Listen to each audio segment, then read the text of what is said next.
اس کے بعد جس کے لیے مجلس سجائی گئی، اس کے بارے میں کتابوں میں جو افضل ہے اسے قرآن کہتے ہیں، کتابوں میں جو افضل ہے اسے قرآن کہتے ہیں، جس نے اسے اتارا ہے اسے رحمان کہتے ہیں، بسارے جو 30 پاروں کو اپنے سینے میں پھر اس کو زمانے بھر میں لوگ حافظ قرآن کہتے ہیں۔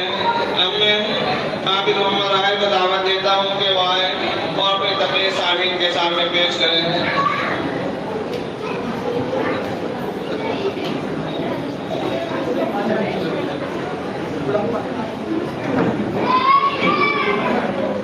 نحمده ونصلي على رسول الكريم اما بعد فاعوذ باللہ من الشیطان الرجیم بسم اللہ الرحمن الرحیم۔ استاد اکرام، میرے محترم بزرگوں اور عزیز و ساتھیوں، السلام علیکم ورحمۃ اللہ وبرکاتہ۔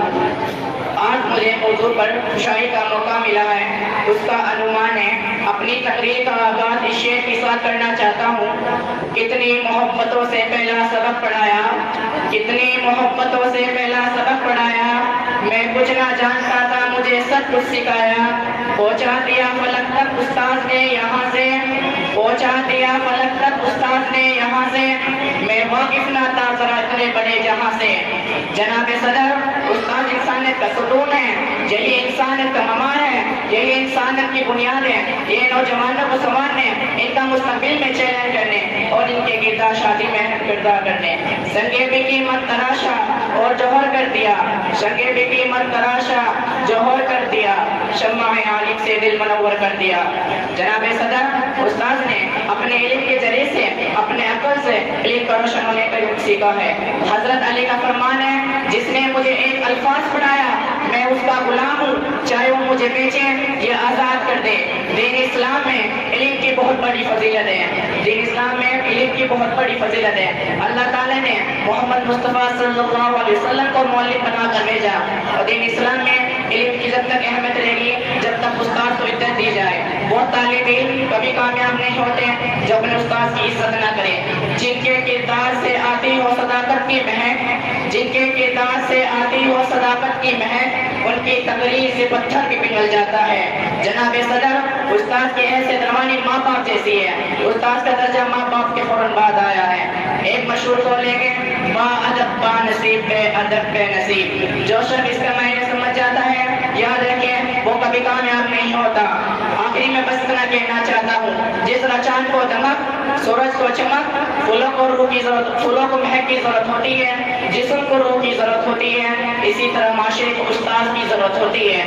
اپنے استاد کو آخری میں ترجیح پیش کرتا ہوں۔ مٹی کو سونا بناتے ہیں جب ہاتھ استاد لگاتے ہیں، مٹی کو سونا بناتے ہیں جب ہاتھ استاد لگاتے ہیں، پسندی سے بلند جانب طرح مسافر استاد کراتے ہیں، ادب زندگی بچوں کو بس استاد سکھاتے ہیں۔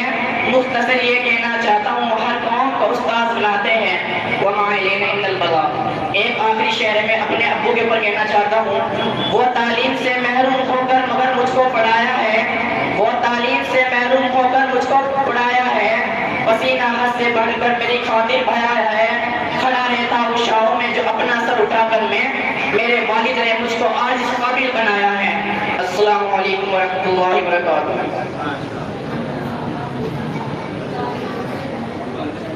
ماشاءاللہ، بہت خوب، ماشاءاللہ۔ بچے نے اپنے سامنے استاد کی فضیلت کے اوپر تقریر بیان کی ہے کہ بغیر استاد کے آدمی بات لمبی نہ ہو جائے کہ ایک بڑھیا باندھ بھی سیکھ نہیں سکتا۔